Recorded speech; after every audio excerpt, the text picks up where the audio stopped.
আসছে না। আজ রঘুনন্দন চারিদিকে তাকিয়ে দেখছে কেন গোপীনাথ আসছে না, তাহলে কি আমার সেবা দেওয়াটা ঠিক মতো হচ্ছে না? চতুর্দিকে তাকিয়ে দেখছে ও গোপীনাথ আসবে কিভাবে।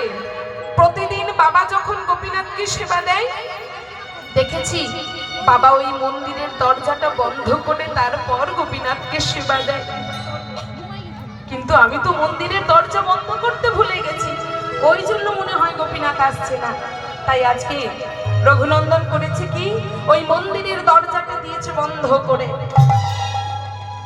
করে এসে এবার গোপীনাথকে আবার ডাকছে, ও গোপীনাথ, গোপীনাথ দেখো আমি মন্দিরের দরজা বন্ধ করে দিয়েছি, যেমন করে বাবা তোমাকে সেবা দেয় আমিও তেমন করে তোমাকে সেবা দিচ্ছি, এসো না গোপীনাথ, এসো না, আমার সেবা গ্রহণ করো না গোপীনাথ, এসো না। কিন্তু আজ এত ভক্ত আকুল হয়ে ডাকছে কাঁদছে, কিন্তু মা ভগবান কি এত সহজে কাউকে ধরা দেয়? ভগবান হচ্ছে অধরা, এত সহজে কাউকে ধরা দেয় না। তাই আজ রঘুনন্দন যখন দেখলো ওই গোপীনাথ কোনো কিছুতেই আসছে না, তখন রঘুনন্দন মনে মনে ভাবলো আমি যখন না খাই তখন বাবা আমাকে ওই পেটের বাড়ি দিয়ে লাঠি দিয়ে মারতে মারতে খাওয়ায়, আজ তুমিও খাবে না তো গোপীনাথ? বেশ, তবে শোনো, আমি যখন না খাই আমার বাবা যেমন আমাকে লাঠি দিয়ে মারতে মারতে খাওয়ায়, আজ আমিও তোমাকে সেই ঠিক একইভাবে মারতে মারতে। এই বলে আজ মন্দিরের বাইরে থেকে একটা লাঠি কুড়িয়ে এনেছে রঘুনন্দন। সেই লাঠির ভয় দেখে এবার গোপীনাথকে বলছে, গোপীনাথ তুমি আসবে?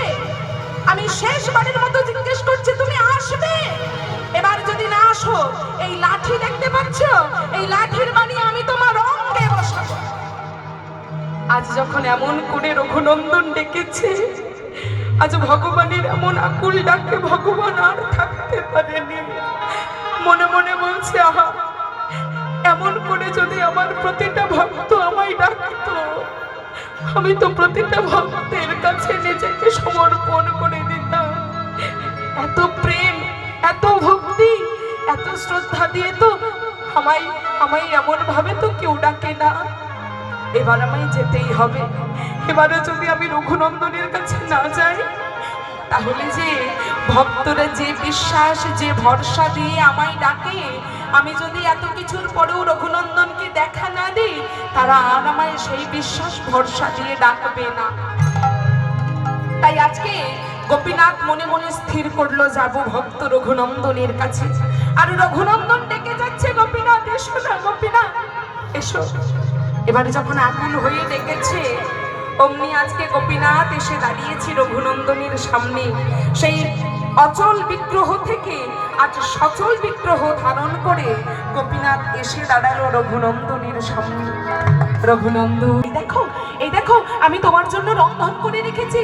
জানি রন্ধনটা হয়তো ভালো হয়নি, কারণ আমি তো বাবার মতো রন্ধন করতে পারি না, কিন্তু গোপীনাথ এই দেখো রন্ধন করতে গিয়ে আমার হাতে কতখানি ছেঁকা লেগেছে, তুমি আজকের মতো একটু কষ্ট করে খেয়ে নাও, কাল থেকে বাবা তোমাকে আবার ভালো মন্দ সেবা দেবে, আজকের মতো কষ্ট করে একটু খেয়ে নাও।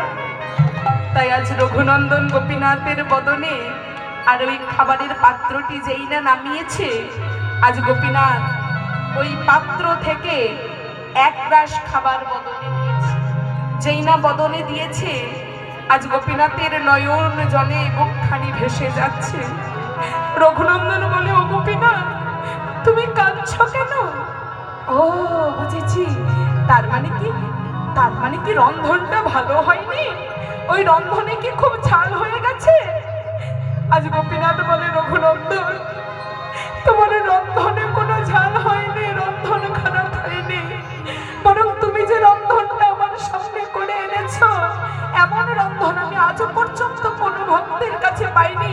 আজ এই তোমার দেওয়া রন্ধন যেন আমার কাছে অমৃত মনে হচ্ছে। আর জানো রঘুনন্দন, তোমার দেওয়া এই রন্ধন করা খাবার আমার কাছে যেন অমৃত সমান মনে হচ্ছে।